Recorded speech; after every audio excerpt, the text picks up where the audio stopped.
마태복음 4장 1절부터 4절까지의 말씀을 공독해 드립니다. 그때 예수께서 성령에게 이끌려 마귀에게 시험을 받으러 광야로 가사 40일을 밤낮으로 금식하신 후에 줄이신지라. 시험하는 자가 예수께 나와서 이르되 내가 만일 하나님의 아들이거든 명하여 이 돌들로 떡덩이가 되게 하라. 예수께서 대답하여 이르시되 기록되었으되 사람이 떡으로만 살 것이 아니요 하나님의 입으로부터 나오는 모든 말씀으로 살 것이라 하였느니라 하시니. 아멘. 오늘부터 4월 8일까지 약 6주간 정도 우리가 사순절 기간으로 보내게 됩니다. 사순절 기간 동안에 여러분과 제가 가장 신앙의 성숙을 경험하게 됩니다.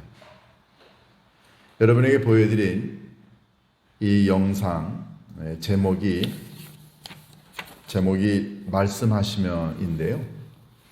그림은 모래 위에 있는 발자국입니다. 제가 여러분에게 이 영상을 보여드린 이유가 있습니다. 그것은 이 모래 위에 있는 발자국은 예수님의 발자국인데요. 예수님께서 사순절 기간 동안에 걸어가신 예수님의 발자취가 있습니다. 그 예수님의 발자취를 한번 따라가 보면 여러분과 저에게 그 어느 때보다도 더 커다란 신앙적 성숙을 경험하게 됩니다. 예수님이 말씀하시면은 말씀하신 대로 하고, 예수님이 서시면 우리도 서고, 예수님이 행하시면 우리도 행하고, 이걸 한번 6주 동안 여러분과 제가 예수님의 말씀과 삶의 족적을 따라가다 보면 1년 중 가장 커다란 신앙적 성숙과 그리고 믿음의 깊은 것까지 우리가 체험을 하게 됩니다. 그래서 1년 중에 가장 신앙적 성숙을 경험하게 되는 때가 바로 이 사순절 기간입니다. 그런데 이 사순절은 언제부터 시작이 되나요? 사순절은 예수님이 이 땅에 자신이 하나님의 아들 메시아로 오신 것을 드러내셨던 주현절 끝나자마자 바로 시작이 됩니다. 주현절은 예수님이 자기 자신이 하나님의 보내심을 받은 메시아임을 세상에 있는 사람들한테 드러내는 거죠. 우리가 성경을 읽어보면 예수님께서 요단강에서 세례를 받으실 때에 하늘에서 음성이 났습니다. 이는 내 사랑하는 아들이요 내 기뻐하는 자라. 그때 예수님은 공식적으로 자기 자신이 하나님으로부터 보냄을 받은 메시아이심을 깨닫게 됩니다. 그래서 세례를 받고 올라오실 때 많은 사람들이 이제 이 예수님이 하나님의 아들 메시아로서 구세주로 이 땅에 오셨다는 것을 깨닫게 됩니다. 주님이 메시아이심을 세상에 있는 사람들한테 드러내신 주현절이죠. 이제 예수님이 이렇게 자기 자신을 세상에 드러내면서 그 다음은 이제 공생애를 시작하는 겁니다. 그래서 사순절의 시작은 예수님이 공생애를 시작하시는 이때부터 예수님 십자가에 달려 돌아가시는 그때 그 기간 안에 있어서 예수님의 삶의 발자취를 되돌아보는 그런 아주 의미 있는 기간이 됩니다. 그래서 기독교인들의 입장에서 보면은 이 사순절 기간 동안에 예수님이 걸으셨던 길, 하셨던 말씀, 또 예수님의 가르침, 예수님의 행함들, 특별히 예수님이 십자가에 달려 돌아가시게 된 그런 과정을 통해서 예수님이 도대체 삶을 통해 뭘 보여주고 싶으셨을까? 예수님은 말씀을 통해 우리들에게 어떤 의미를 전달하고 계시는가? 이걸 6주 동안 깨닫게 됩니다. 그래서 그 어느 때보다도 여러분과 저의 신앙의 성숙을 경험하게 되는 때입니다. 오늘 우리는 예수님의 공생애를 시작하시는 바로 이 첫 무렵에 예수님이 성령의 손에 이끌려 마귀에게 시험을 받게 되는 이 장면을 통해서 예수님이 첫 번째 공생애를 걸으시면서 하셨던 그 발걸음, 그 의미를 한번 되돌아보고자 합니다.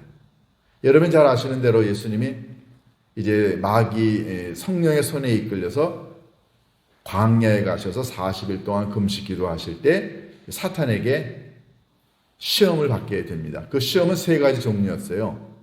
근데 우리는 오늘 이 첫 번째 시험에만 관심을 갖습니다. 앞으로 두세 주 정도 예수님이 당하신 이 두 번째, 세 번째 시험의 의미가 무엇인가를 깨닫게 됩니다. 그래서 예수님이 첫 번째 공생애를 시작하시면서 보여주셨던 이 시험을 극복하신 내용을 통해서 여러분과 제가 어떤 예수님의 삶의 발자취를 따라갈 수 있고 배울 수 있을까? 굉장히 의미 있는 시간이 될 것 같습니다.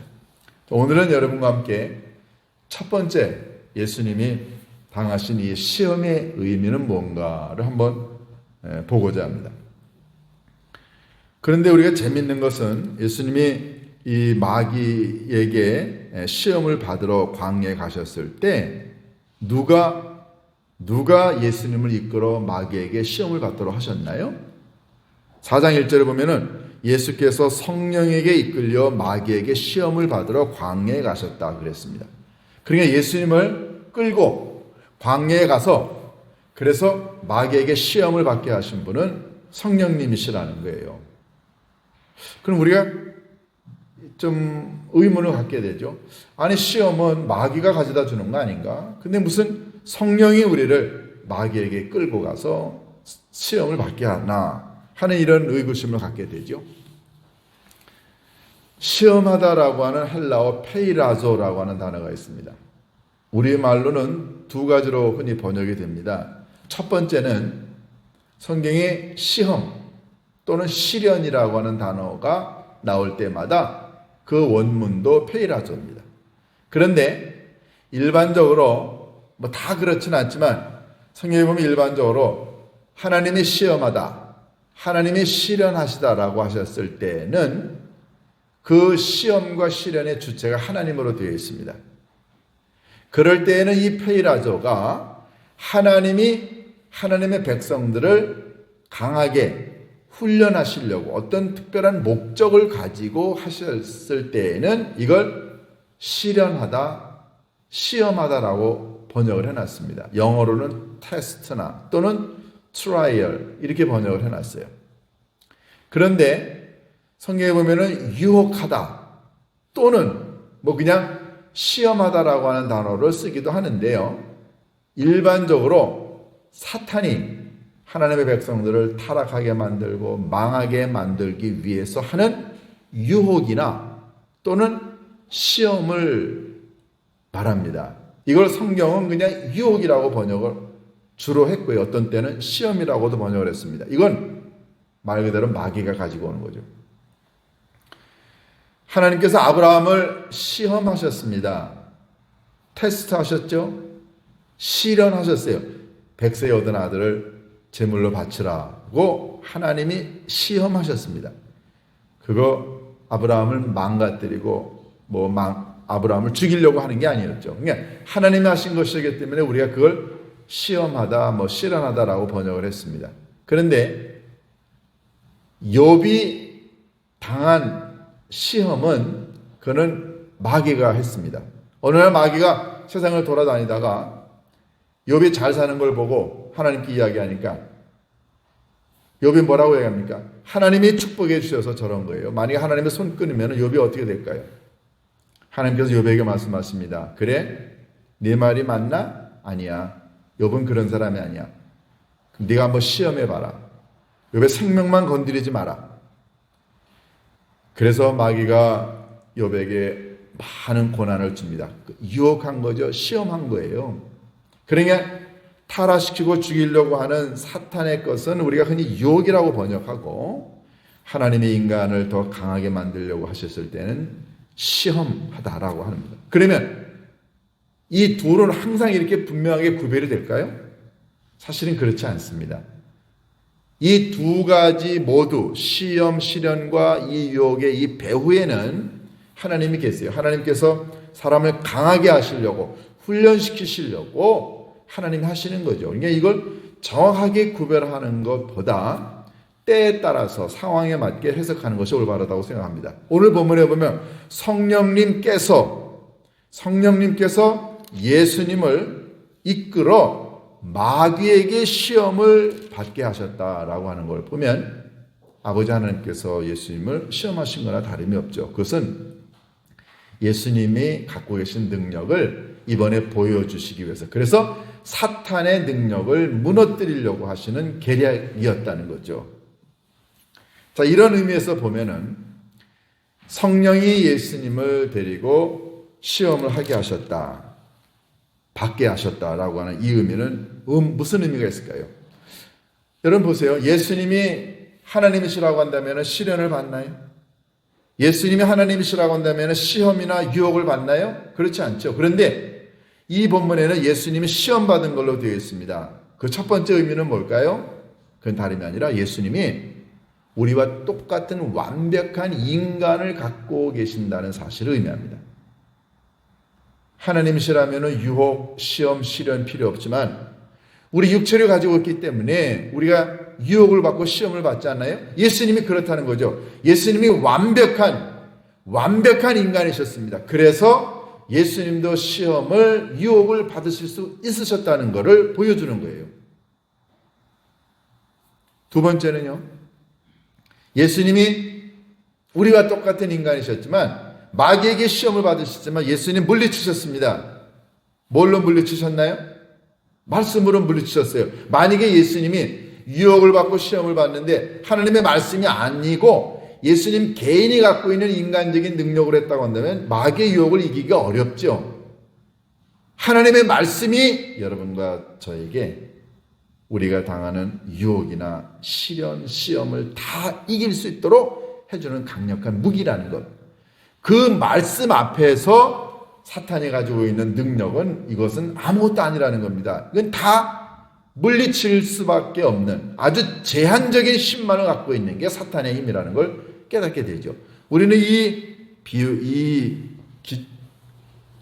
시험의 이야기를 가만히 보면은, 예수님이 우리와 똑같은 인간으로서 시련과 유혹을 받으셨지만 예수님이 말씀으로 이긴 걸 보면 우리도 똑같이 시험을 받지만 우리도 이길 수 있는 가능성이 있다는 것을 깨닫게 됩니다. 이게 이제 이 시험 사건의 가장 중요한 핵심적인 이야기죠. 자, 그럼 한번 조금 더 들어가 볼까요? 여러분과 제가 살면서 우리도 유혹을 받습니다. 우리도 시험을 받아요. 그러면 언제 우리가 유혹을 당하고 시험을 당할까요? 우리는 이걸 이 첫 번째 시험 사건을 보면 깨닫게 됩니다. 그건 다름이 아니라 예수님이 40일 동안 금식을 하셨기 때문에 예수님이 줄이셨다는 거죠. 배가 고프신 상태였어요. 예수님이 배가 고프신 상태에서 마귀가 예수님을 시험하실 때에 그 시험의 내용은 돌덩어리에게 명령을 해서 이걸 떡으로 만들라는 거예요. 여러분, 40일 금식한 사람에게 금덩어리가 필요한 거예요? 돈 필요 없습니다. 사탄도 그걸 알았죠. 예수님이 완벽한 인간의 몸을 입고 있기 때문에 어쩔 수 없이 연약한 부분이 있을 거다. 그 연약한 부분을 뭔가, 그것은 굶주림이야. 그러니 굶주림의 문제, 가장 연약한 문제를 건드리면 그러면 예수도 넘어갈 거다 라고 하는 사탄의 전략, 바로 여러분과 제가 이 땅에 사는 동안에 우리가 시험을 받고 유혹을 받을 때 우리가 당하게 되는 것이 무엇인가를 알려주는 아주 중요한 겁니다. 그건 뭔가요? 바로 여러분과 제가 시험을 당할 때도 제일 우리의 연약한 부분을 사탄이 공격한다는 거죠. 사람마다 연약한 게 다 다릅니다. 어떤 사람은 돈에 연약하죠. 그러니까는 이 돈만 가져다 주면은 이 사람은 불법도 저질러요. 돈만 가져다 주는 거면은 하나님도 필요 없고 신앙도 믿음도 필요 없다고 생각하는 사람. 돈만 있으면은 사랑도 우정도 신념도 신의도 다 버리는 사람들 세상에 많습니다. 사탄은 그걸 잘 알아요. 그래서 돈에 약한 사람에게는 끊임없이 돈의 유혹으로, 돈으로 그 사람을 시험에서 넘어뜨립니다. 어떤 사람은 이 감정을 뭐라 그럴까요? 통제 못하는 사람들이 있습니다. 이 사람에게는 계속해서 사탄이 감정을 건드립니다. 막 화내게 만들고요, 분노하게 만들고, 떠들게 만들고, 울게 만들고, 소리 지르게 만들고요, 자기 자신의 감정을 통제를 못하게 만들어요. 사탄은 여러분과 제가 갖고 있는 이 연약한 부분을 자꾸만 건드립니다. 어떤 사람은요, 권력이나 명예나 이런 욕심이 많은 사람들이 있어요. 이런 사람에게는 끊임없이 사탄이 명예를 가져다 줍니다. 그리고 말씀 배반하게 합니다. 권력을 가져다 주고, 그리고 사람 무시하게 만들고요. 그 사람에게 재능을 가져다 줍니다. 그리고 재능 없는 사람 무시하게 만들고, 관계를 깨트리게 만듭니다. 여러분과 제게 사탄이 다가와 우리를 유혹할 때 집중적으로 공략하는 게 뭘까요? 우리들 자신은 압니다. 예수님이 40일 동안 금식하셨기 때문에 굶주린 배가 고픈 상황에서 사탄이 가지고 온 첫 번째 유혹이 바로 그런 겁니다. 그러니까 여러분과 제가 살면서 나의 연약한 부분이 뭔가를 잘 알고 있을 때 그 연약한 부분을 집중적으로 공격하는 사탄의 유혹을 우리가 막을 수 있습니다. 게으른 사람들, 분노 조절 못하는 사람들, 모난 인격들, 내게 만약에 그런 것이 있다고 한다면 우리가 그 부분을 아주 조심스럽게 예의 관찰해야 사탄의 집중적인 공격으로부터 우리들 자신을 막을 수 있지 않을까요? 여러분과 제가 이 땅에서 살아가는 동안에 이 사탄의 유혹을 피할 수 없다면 이길 수 있는 방법을 찾아야죠. 그것은 다름이 아니라 나의 약점을 먼저 잘 알고 있는 겁니다. 말씀에 대한 이해가 없을 수 있어요. 그럼 자꾸만 의문을 갖게 만들어요. 평상시에도 남을 잘 못 믿는 사람, 어떤 것을 잘 의지하지 못하는 사람, 이 의심이 많은 사람, 이런 사람에게는 끊임없이 사탄이 불신하고 의심하게 만드는 쪽으로 유혹을 가지고 오죠. 그래서 우리들 각자의 연약한 부분이 무엇인가를 정확하게 아는 것이 사탄의 유혹을 이길 수 있는 첫 번째 길입니다. 자, 그러면 사탄이 예수님에게 다가와서 이야기한 내용, 내가 만일 하나님의 아들이라고 한다면 이 돌들을 명하여 떡 덩어리가 되게 하라라고 하는 이 사탄의 유혹은, 시험은 무슨 의미가 있을까요? 첫 번째요, 만약에 예수님이 이 사탄의 명령을 듣고 배가 고프니까 그래 뭐 저 명령 한번 들어보지 뭐, 만약에 예수님이 그 명령을 듣고 돌덩어리에게 명령을 해가서는 떡으로 만들었다고 한다면 예수님은요 하나님의 아들 메시아 됨을 포기하는 겁니다.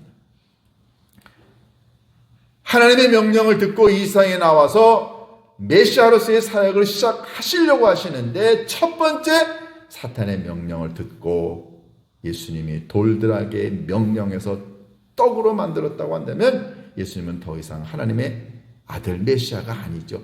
사탄은 예수님에게 그 하나님의 아들 된 메시아 됨을 포기하게 만들려고 시련을 가하는 겁니다. 여러분과 제가 만약에 자꾸만 사탄의 유혹에 넘어가게 되면 내가 하나님의 아들, 내가 하나님의 딸, 하나님의 자녀, 하나님 나라의 백성됨을 이거 포기하는 거죠. 하나님은 우리를 끝까지 믿어주고 인도하시고 능력을 주시는데 우리는 자꾸만 마귀에게 넘어가고 유혹에 넘어가면 우리가 무엇으로 하나님의 자녀됨을 증명할 수 있을까요? 예수님 그걸 알았습니다. 그러니까는 마귀는 끊임없이 예수님에게 이야기합니다. 너 돌들에게 명령해. 그래서 떡이 되게 해. 마귀는 예수님의 메시아 됨, 하나님의 아들 됨을 못하도록 저지하려고 계속 하는 겁니다. 두 번째, 이런 마귀의 공략이 갖고 있는 두 번째 의미는 만약에 예수님이 넘어가게 되면 그러면 이제 앞으로 예수님은 하나님의 아들이 아니라 그냥 보통의 인간으로 전락하게 됩니다. 그러면 예수님이 하시는 말씀이 무슨 의미가 있나요?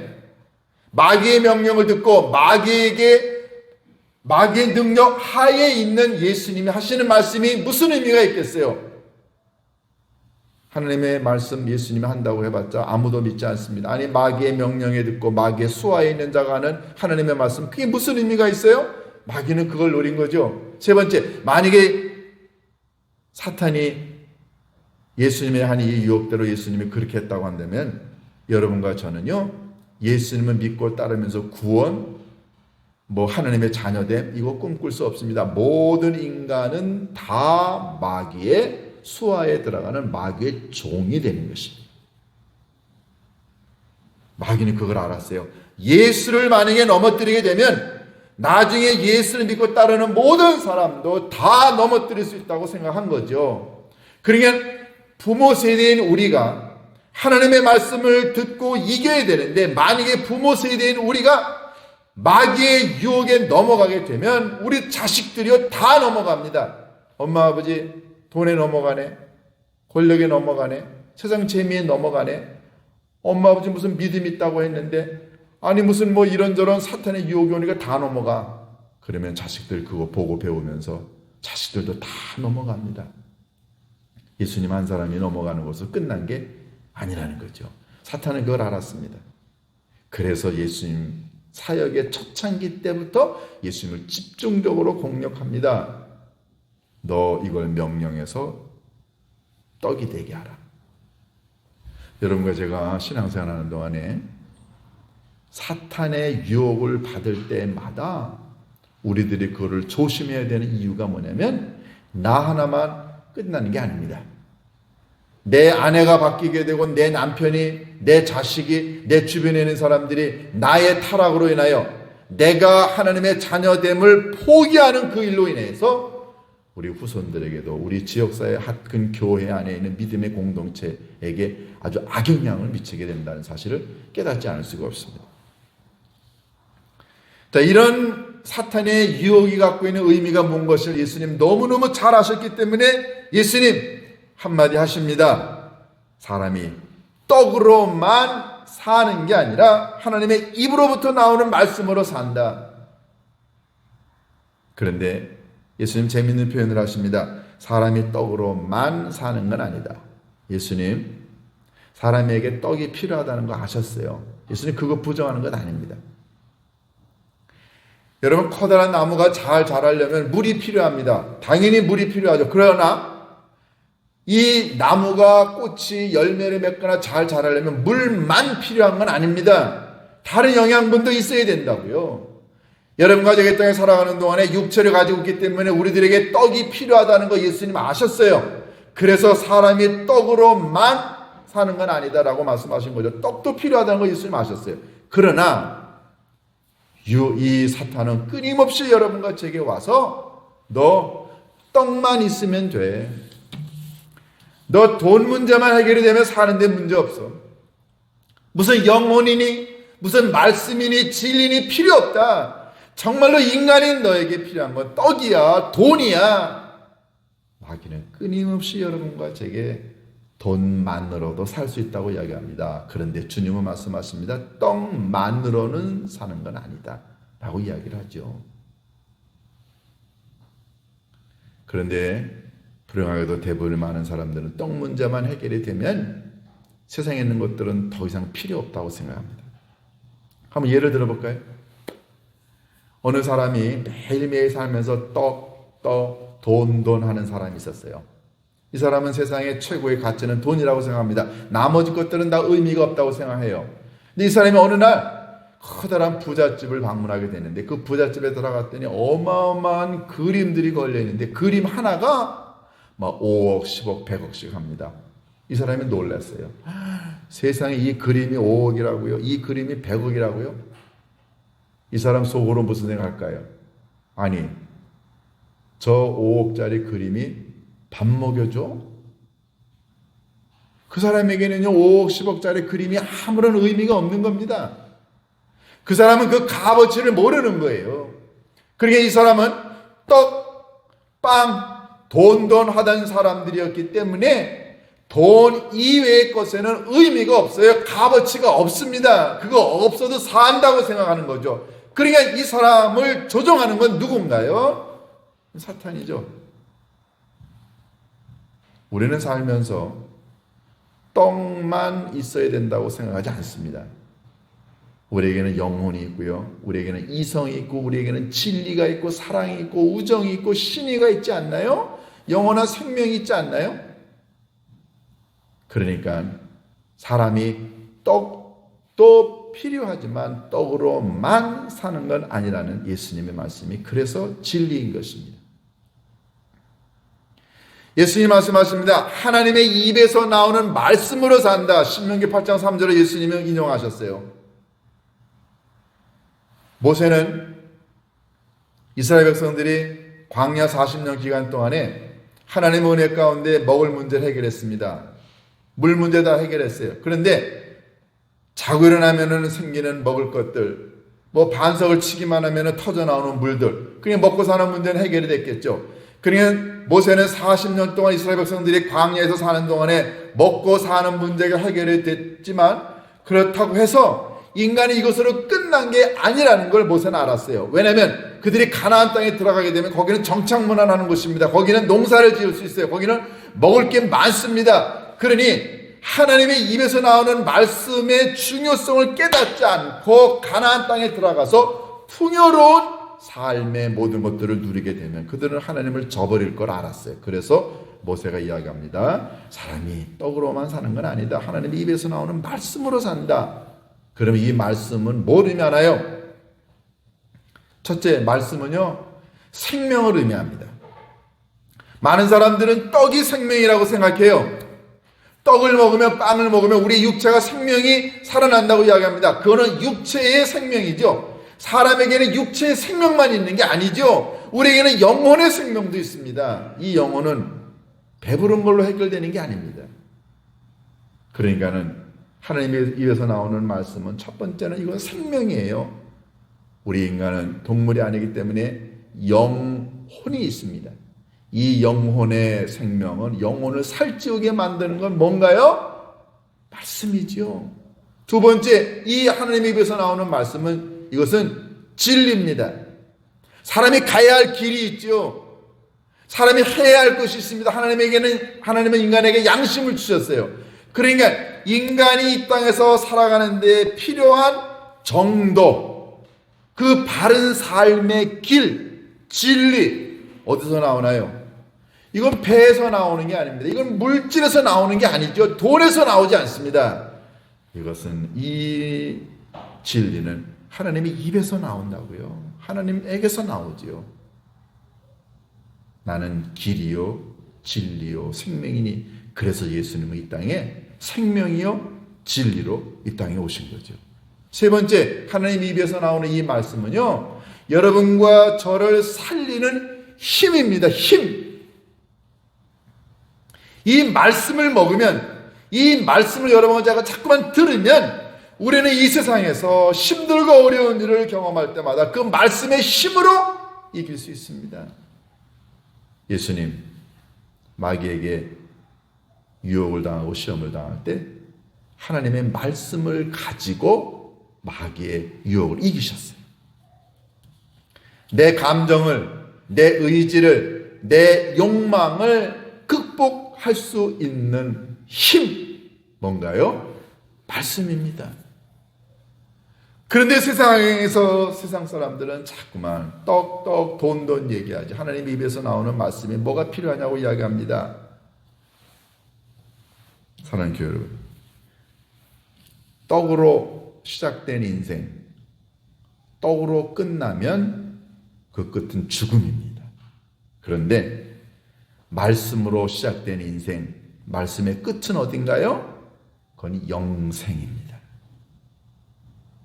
여러분과 제가 이 사순절 첫 번째 주일에 예수님의 발자취를 한번 따라가 보자 라고 하는 이유가 바로 여기에 있습니다.